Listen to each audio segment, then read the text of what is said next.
Si Kristo ay matagumpay na pumasok sa kanyang lungsod upang tumarin ang kanyang gawain bilang Mesiyas.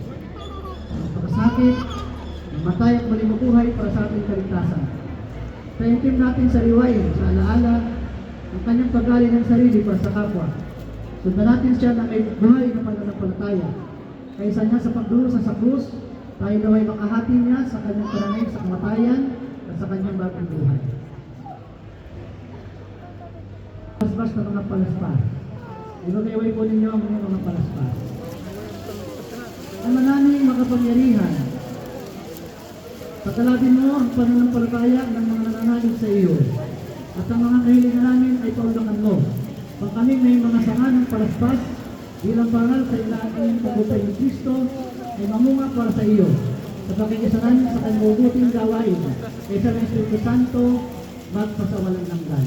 Amen. Malalapit po yung mga laying lister para mag-bless po ng mga palaspas.